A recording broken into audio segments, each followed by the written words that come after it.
Bonjour, Maître Assad Pirou. Merci que vous finissez avec nous cet entretien-là. Plaisir. Donc, nous finissons solliciter aujourd'hui pour donner une interview suite à qui vous peut bien paraître dans l'actualité depuis ces derniers mois. L'homme case qui vous peut prendre comme avocat, surtout quand au service finit sollicité par la famille Daoud d'une agression à Rosil et la famille Nanette, quand un garçon finit agressé mortellement par un groupe d'individus. Ah, un pion qui est très malheureux, oui. Et aujourd'hui, même au final pire, en cours de Moka, ensemble avec nos collègues, Maître Amavalaiden, le cas de Sidik Islam. Et donc, dis-nous un petit peu, en ce moment, Maurice, le law and order. Est-ce qu'il y a un problème bien grave, que tu as beaucoup de cas, de crimes, d'agressions et tout. Comment on explique ça? Vous connaissez, il y a un problème mondial. Le crime, c'est un problème mondial. Quand vous suivez les infos ou les journaux internationalement, vous trouvez que le crime continue à augmenter.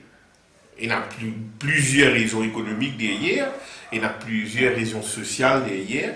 Ne pas prendre le temps élaborer là-dedans. Mais ce qu'ils sont capables de dire, c'est que le cas du Covid qui est arrivé mondialement emmène un rise dans la violence, dans le crime, ou peut trouver manifestations et protestations partout dans le monde d'ailleurs quand nous avons information.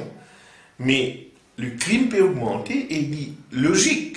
Quand l'économie baisse, la production, le tourisme, la rente, il est logique que de l'autre côté, le crime augmente parce qu'il dit dans le besoin à casser, je peux la casse, je peux la moyen, je peux faire une agression pour qu'aucun, le crime augmente.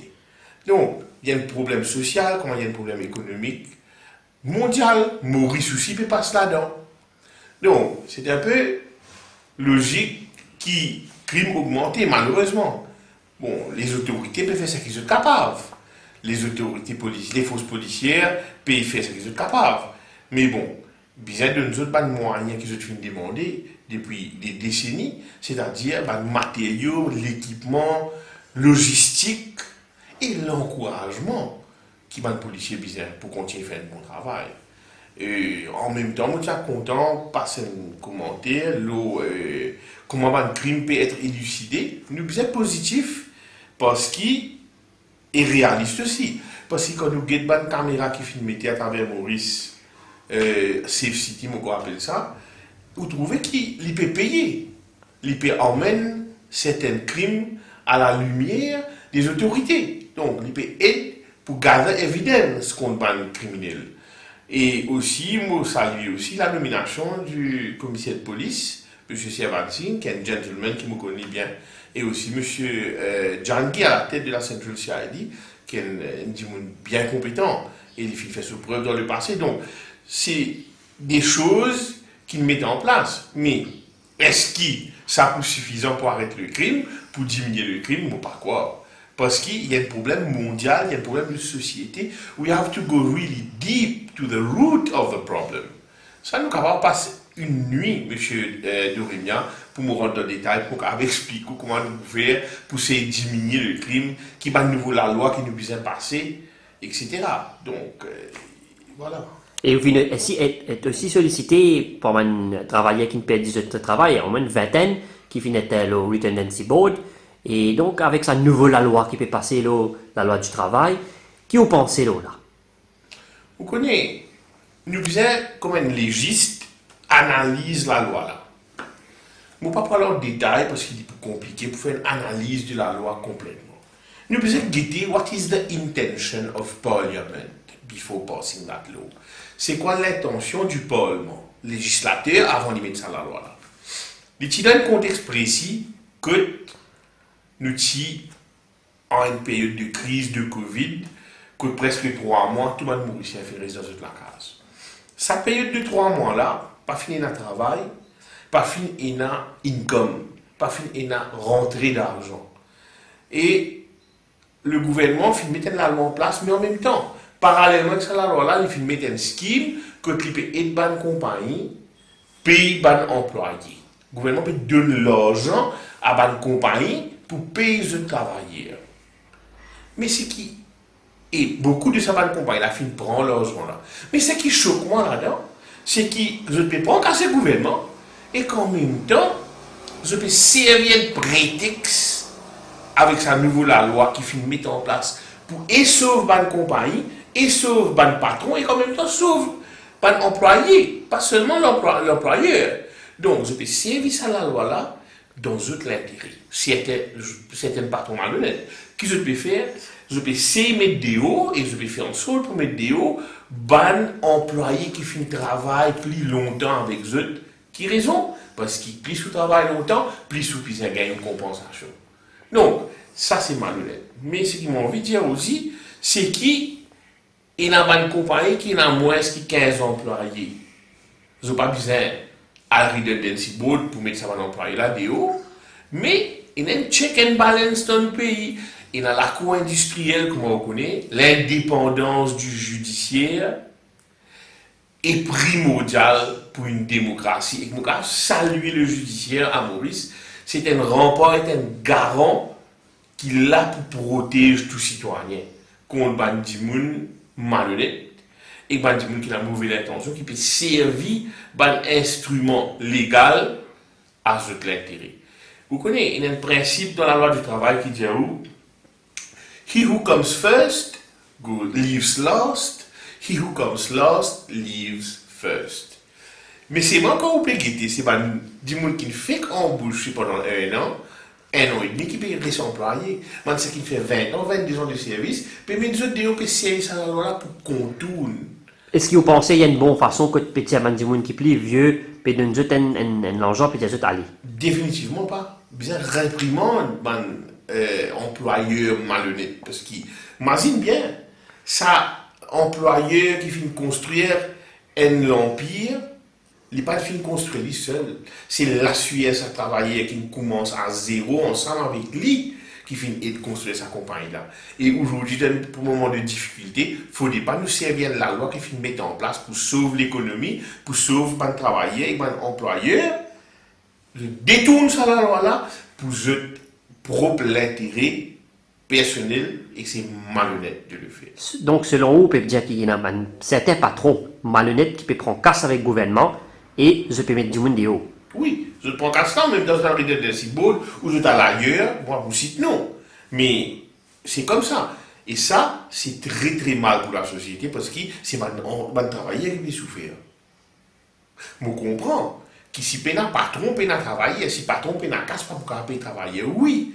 Mais c'est pour ceux-là qui ont fait gagner l'argent pendant 3 mois de l'État. C'est nous, taxpayers money, qui finissent contribuer à cela.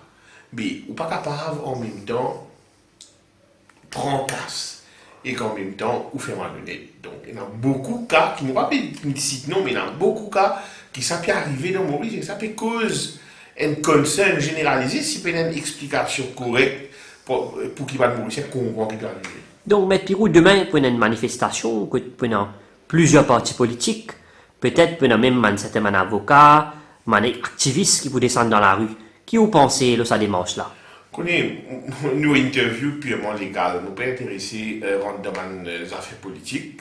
Mais bon, c'est un pays démocratique. Ça qui a envie de descendre aussi, mais faire entendre cela voix avec l'approbation du commissaire de police, il gagne droit. Donc, M. Pirou, comment on connaît, nous, tout le monde mauricien, y compris aussi, finit d'être confiné à la maison pendant 3 mois à cause de Covid, une crise sanitaire qui sans précédent. Et donc, à ce là après 3 mois, nous sommes capables de sortir librement, nous sommes capables de respirer, même en portant un masque. Dis-nous un petit peu, qui vous pensez, là, ça après, peut-être dans quelques mois après, est-ce qu'il peut-être une deuxième vague, comme les autres pays, peut gagner? Vous connaissez, c'est une expérience qui nous sied, nous tous nous fait vivre, que nous fait service à un moment-là, pour nous rapprocher nous de Dieu, pour nous contempler nos propres actions qui nous font faire comme un être humain, comment nous fait gérer nous l'environnement, comment nous fait gérer nos pays, comment nous fait traiter la nature et comment nous fait traiter nos voisins.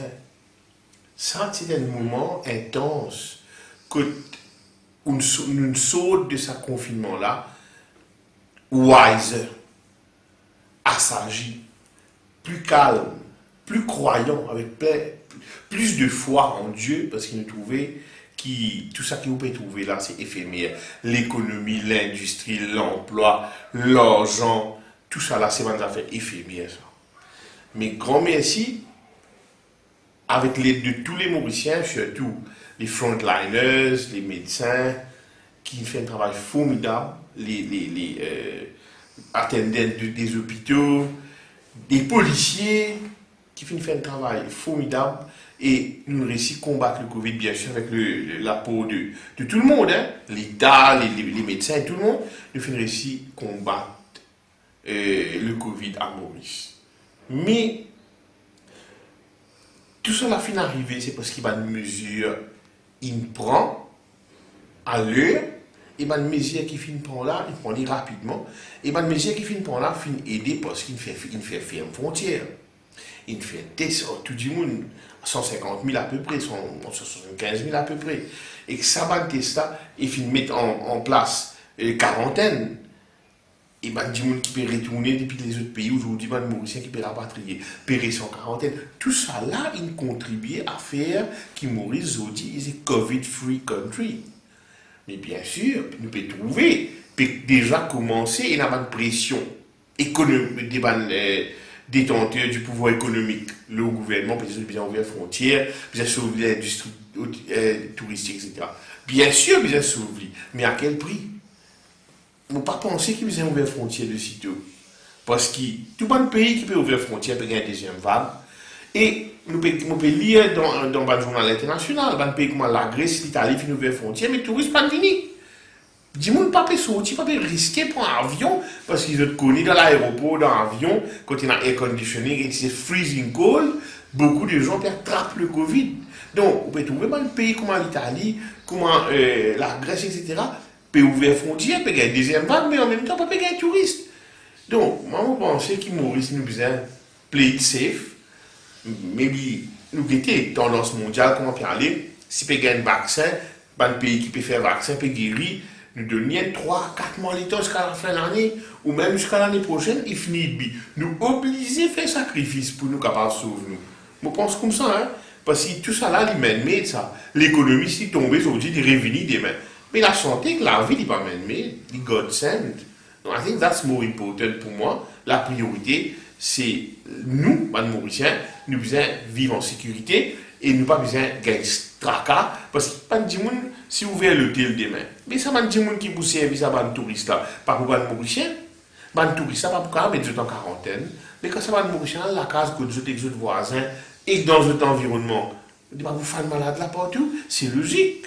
Nous ne sommes pas capables de nous aveugler par le gain et qu'en même temps, nous close our eyes on the reality of what's happening in the world. Voilà ce qu'il me l'a pour dire. Merci beaucoup, Maître Pirou, pour les temps et pour cet entretien. Plaisir, Tariq.